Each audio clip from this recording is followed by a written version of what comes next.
time to grow with the SEO Queen. Receive the perfect leads like never before. No traffic is gonna explode. It's time to grow.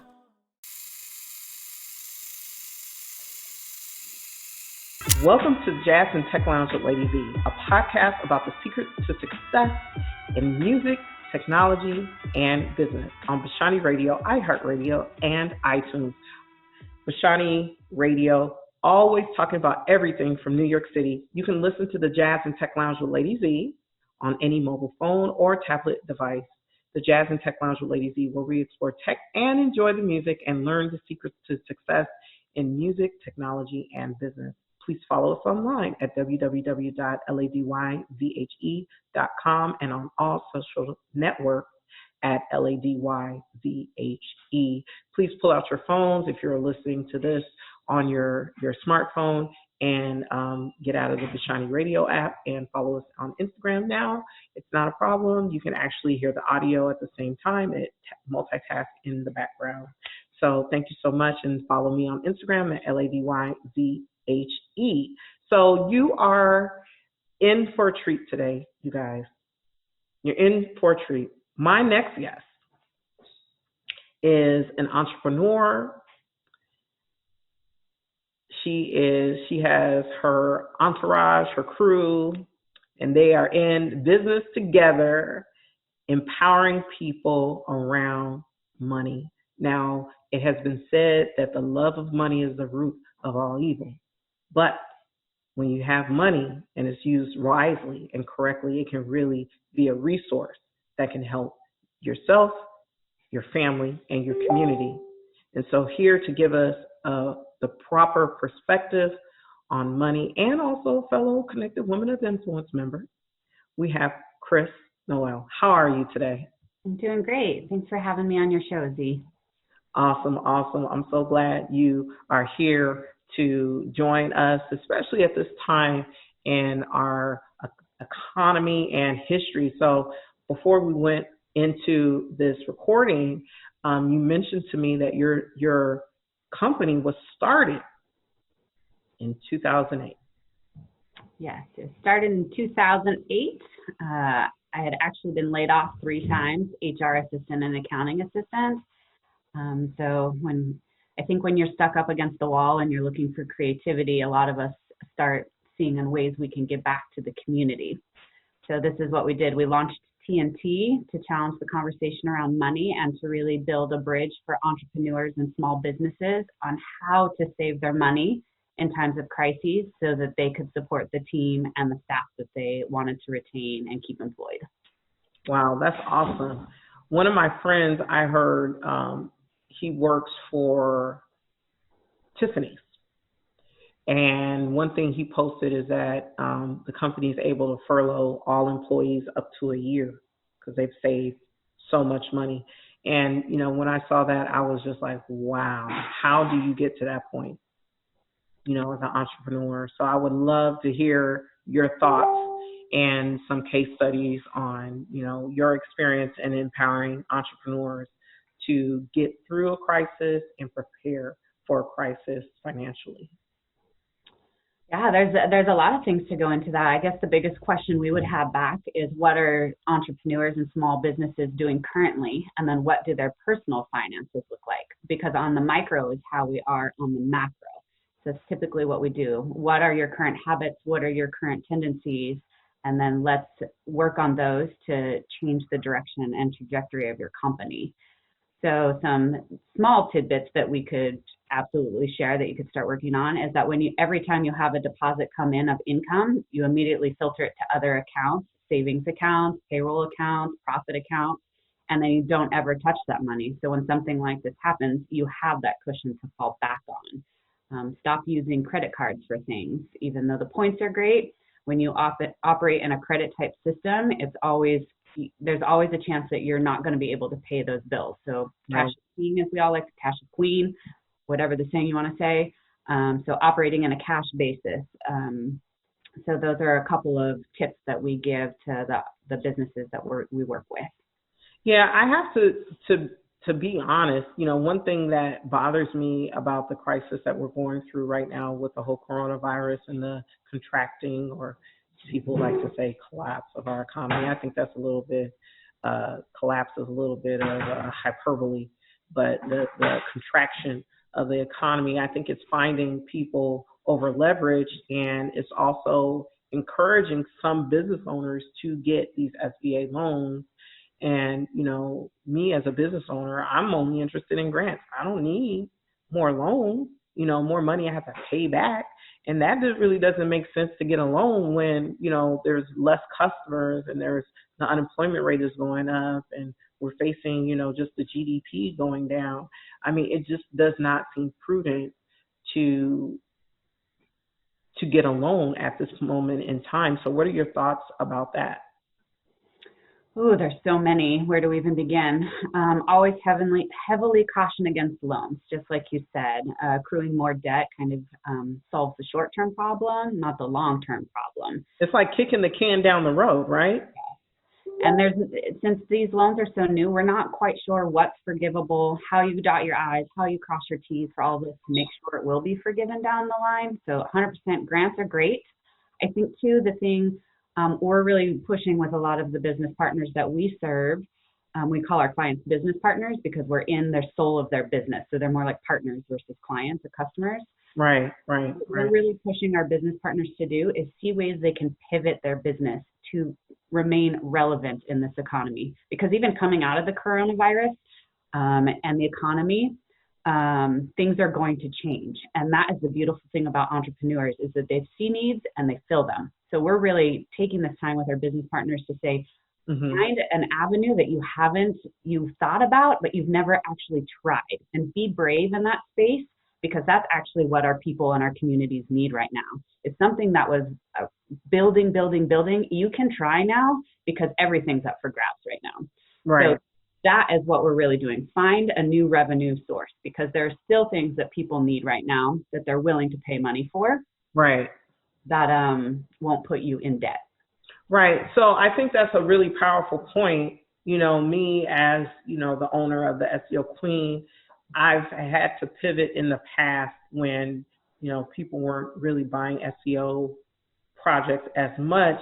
And I found that, in 2014, 50% of businesses didn't have websites.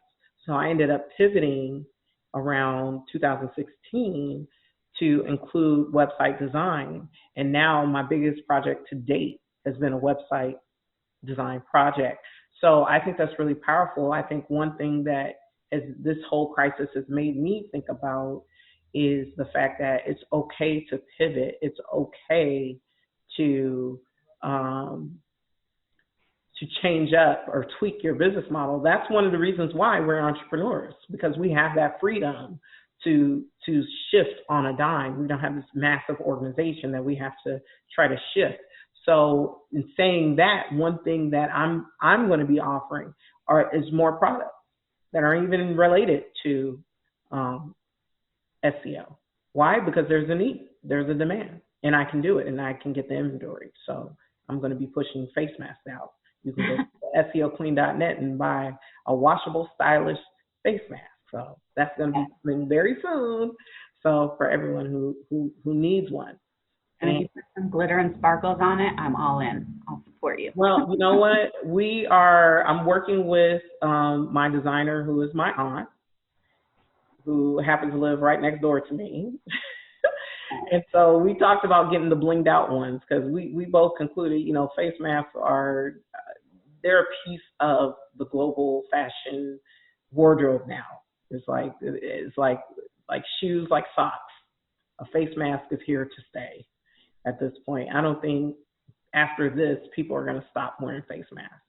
So I think, that's something that, is going to be around for a while. Agreed. Mm-hmm. So tell me, when you're talking about budgeting, I was looking at your website and I see that you focus on both entrepreneurs, businesses, and families, and you help them to budget and manage their money. Besides, one tactic that you shared so far is, having an automatic distribution of funds that come in electronically. What other insight do you want to share about, being able to successfully budget your money for, such a time as this? How to successfully budget your money. I think for us and anybody we work with, households or entrepreneurs, people are really good with money. They're really good with the abstract of money. And when your business is small, before you hit the $1 million mark, or your household is, pretty good on the income, you just throw things at the wall and see what fits. Not super focused and intentional on what's coming in and what's going out.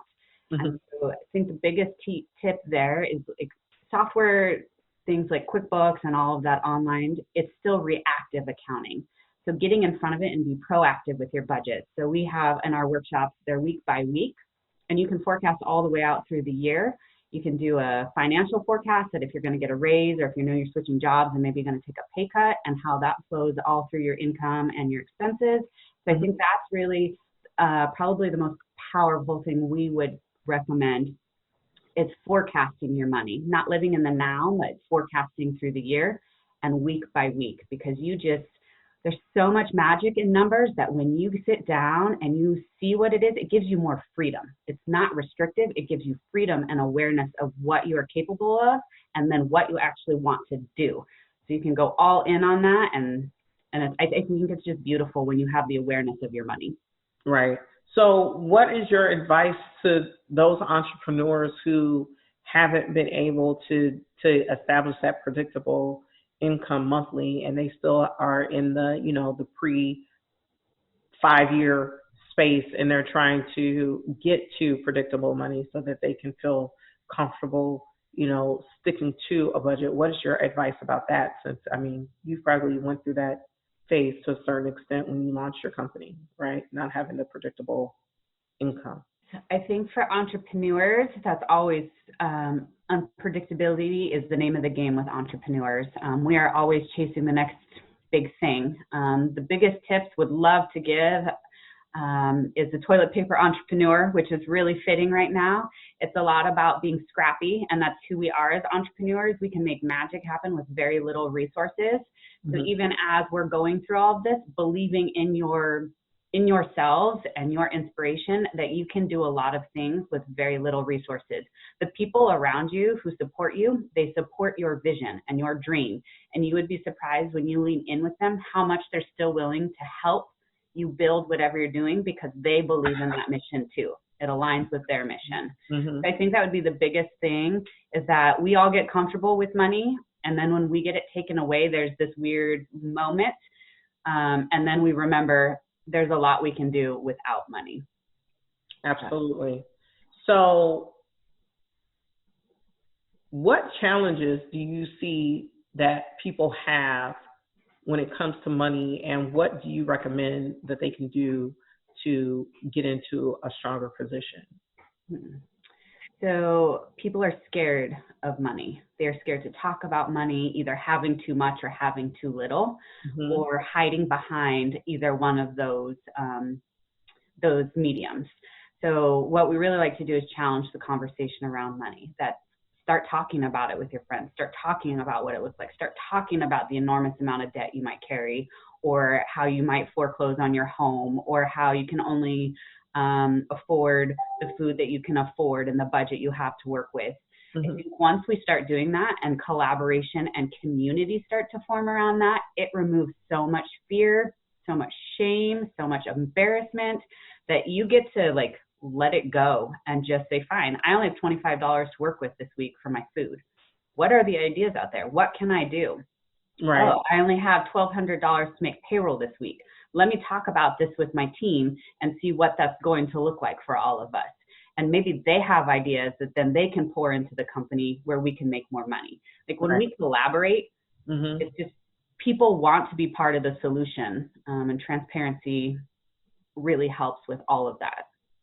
Yeah, I think you're really right. I think, we really have to talk about money, and I think money is just going to grow in importance and significance as we move forward. And it's important for us to have the right and correct and healthy perspective because one thing I hate to see happen is people get so desperate for money that they, will do any and everything and compromise their integrity as a result. So it's very good to build a community so that there's definitely strength and safety in numbers.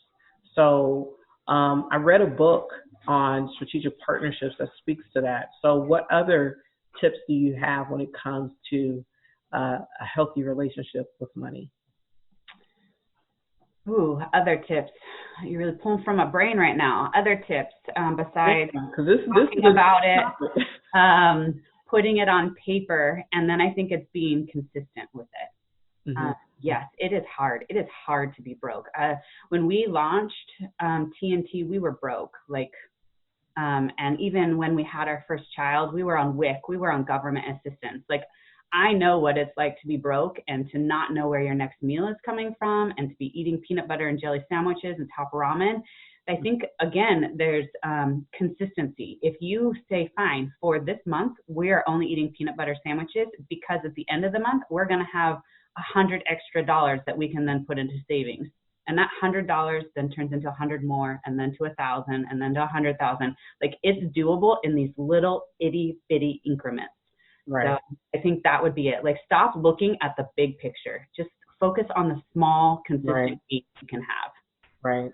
I think, for me, when it comes to saving money, I've been very encouraged by just being able to, put it away in my 401k and forget it. And then recently I just rolled it over to my Roth, and I was really happy to see what has accumulated there. But it's the only way to really save money is to put it away and forget about it. Yes. You have to forget about it and not use it. And, it's so tempting to spend because, there's so much pressure out there to buy, the latest truck, the latest car, or the latest course, or the latest this, that, and the other. So how did you deal with that as you were growing your business with your partners? It's like dealing with those forces that would attempt to cause you to depart with your money. Yeah, I think kind of like you said, putting it in an account that you're not even going to touch. So that's what we do for a lot of our business partners. You transfer your money to a completely different bank that you do not have access to. So you can't touch it even if you wanted to. So online banking. So having a bank account with no online banking is ideal. Yes. Okay. And I think the other thing is, society, we are a consumer-driven society. So not buying the name brand stuff. You do not have to host big team elaborate snacks and parties for your team. At the end of the day, your team is there for the most part if they love what they're doing because they believe in the mission.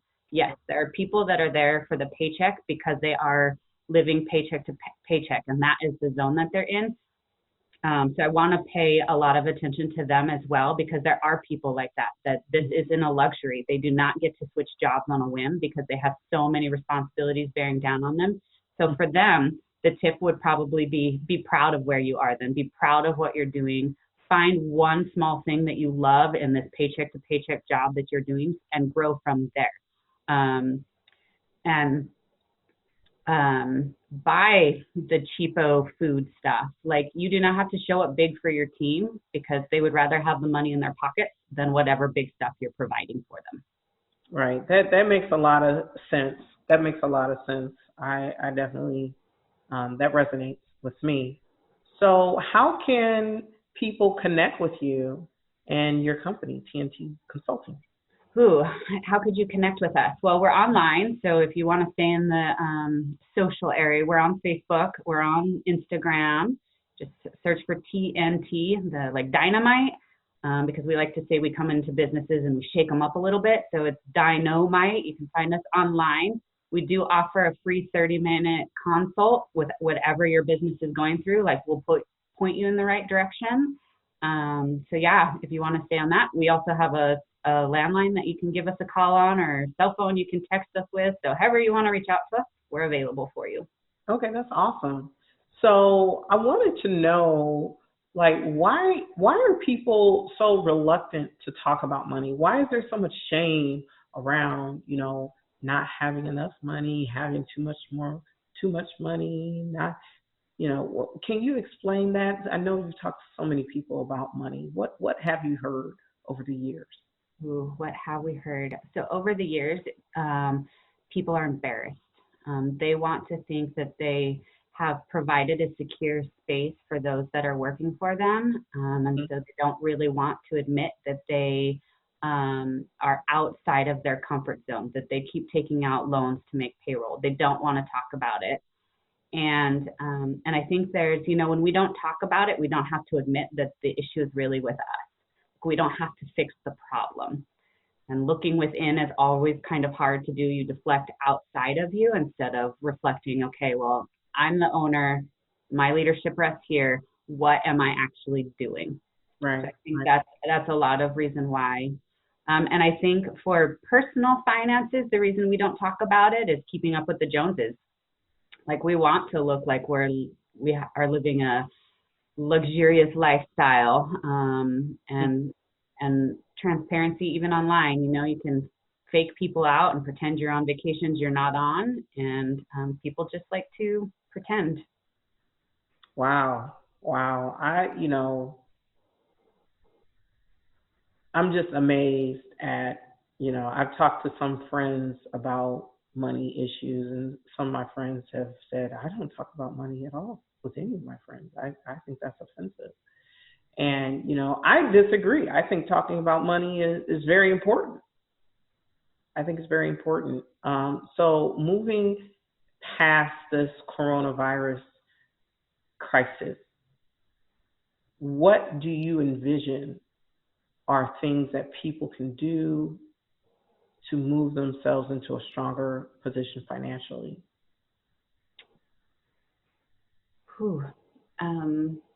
I think it's that whole thing. To move themselves in a stronger position financially is be brave and take a leap. Start doing things. YouTube's readily available. Share it with your friends. We're all out at home right now scrolling through social media. Find things that are positive and silly and fun that brighten up people's days. Stop talking about crappy politics, because we all know the 1% is still going to be there, but we have to find a way to make, I think too, a lot of us are going to be on the same playing field. A lot of people are going to be taking out loans. A lot of people are going to be relaunching and rediscovering themselves, and own that awareness, and be proud that you are doing something to change the world.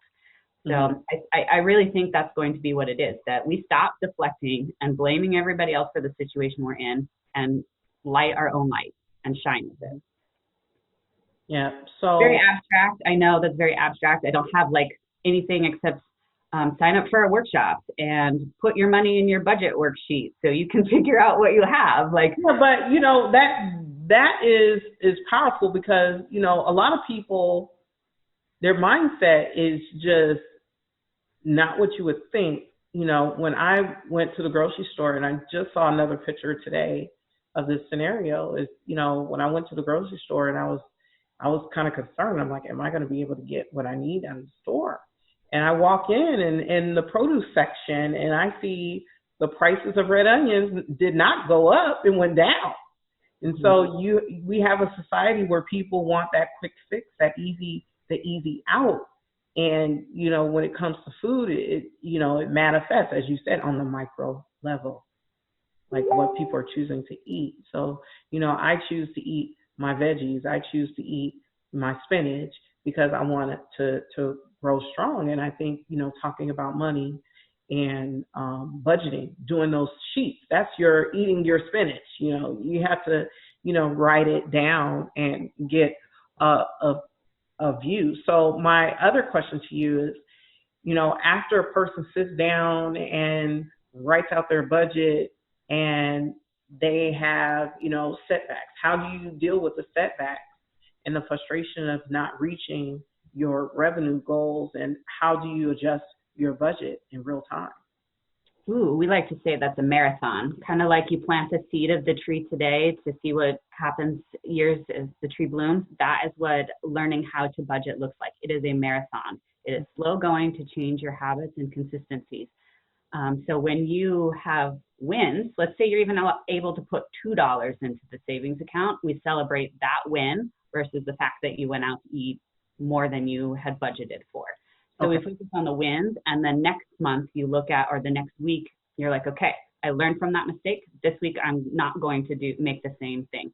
And then, you know, in 2 weeks you make the same mistake and you're like, okay, I'm going to refocus. I'm going to keep going. It is a marathon. It's something that you have to be in for the long haul. So doing these worksheets now will set you up for success in 6 months to a year, to 2 years, to 5 years, to when you're teaching your staff how to do it. Like it's planting the seed today. Right. That's awesome. So I think that's really powerful to really have a great perspective on money, to realize that the budgeting is not something you master overnight. It's not an instantaneous occurrence for you to master it. It indeed takes practice and time, and to expect setbacks. So the flip side of that question is, what do you do when you actually exceed your goals and your revenue is more than what you expect? How should a business owner, what do you recommend for a business owner, a family? I mean, in a family, it could manifest as an inheritance. It could manifest as, you know, life insurance from a loved one that passed away. There's all kinds of, or winning the lottery. There's yes. scenarios that a family can have, you know, more money coming in than expected, or a business. So what is your recommendation for successfully budgeting in those scenarios? So much fun to do this. This is where the magic and the numbers happens. For businesses, if you have more revenue that comes in, we have all the accounts set up. So it would be your profit. So whoever is part of the profit sharing will get a nice quarterly bonus. And that's beautiful for them. The other thing is putting it into payroll. So if you have projected out what you want to scale and what you want your businesses to do, you can give raises. You can hire that big player that you've been dreaming about hiring.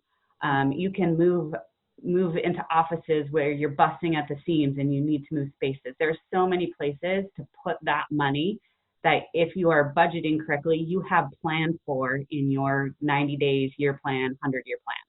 So that's entrepreneurs. So it sounds to me like when you're setting up your budget, it's important to know all the different accounts that your income is distributed to, and to have a list of things you're going to do and prioritize them before the revenue hits. Is that what you're saying? Yes, exactly. Oh, okay, that's awesome. So what are the accounts that a business owner should have set up? So you said, I know you mentioned expenses, payroll, profit, operations, and then everything goes into the income account. So okay. Everything comes into income, and then you filter it all to the other savings accounts that you don't touch. Right. That's awesome. So have you written a book or that about this? Is that in the works? Yes, have written a book, but I do not have enough, or our team, myself, I don't even know how it works. We do not have enough social media followers to have it published by the people who have the book right now. Oh, okay. So you need more followers in order to get it published. Yes. So what is this on your Instagram that they're looking for you to hit a certain number? Yes, it's on our Instagram, and I think right now we have like 160 followers. We're not very big. 160 followers, and so you're trying to get that increase. So give your Instagram again. I want our listeners to, especially if you're on your smartphone, I want you to switch your screen right now and go ahead and Instagram and follow TNT Consulting right now. What's the Instagram again, Crys? Let me pull it up. Okay. That'd be amazing. It is go_team_TNT. Go_team_TNT, like the word AND? TNT, like dynamite. Oh, TN, like Nancy, TNT. Got it. Yes. So as soon as I get my phone from my son, I will definitely follow you guys. Awesome. Thank you, Z. Yeah, I'll follow you from all the many Instagram accounts that I manage. Awesome. But this has been great. I think it's really awesome for you to kind of, remove the anxiety from the money conversation, because I know many people have it. So do you have any final thoughts on money that you'd like to leave with our listeners? Yeah, if you'd allow me, I'd just like to share briefly. I know how hard it is to talk about money. I was adopted when I was almost 7 years old, and was in the foster care for almost 3 years and had 20 words vocabulary. So I know a lot of times when we get caught up in our own head about our beginnings and where we've come from, that we struggle to move past the hurdles. So I just want to say that, yes, while at this moment in time, I am an entrepreneur and we do have a team that works with us. I started from very humble beginnings. And when I graduated from college, had a child and was living on the government assistance.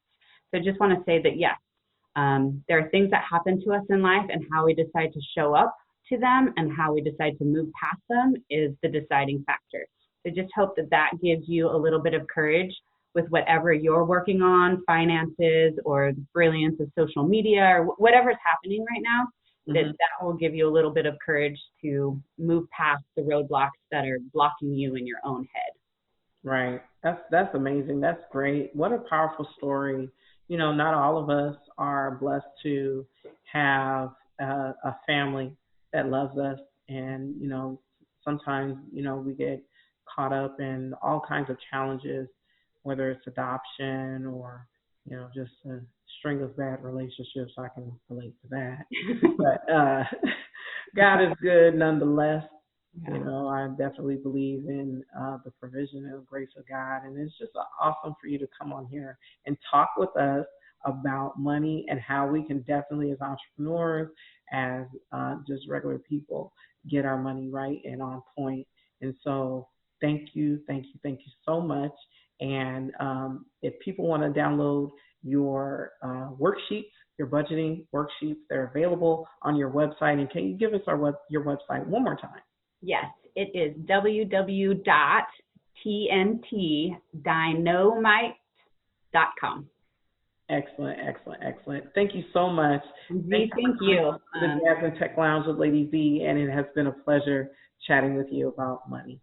Yeah, grateful for you and your vision here to provide this for so many people. Thank you for that. Oh, you're welcome. And until next time.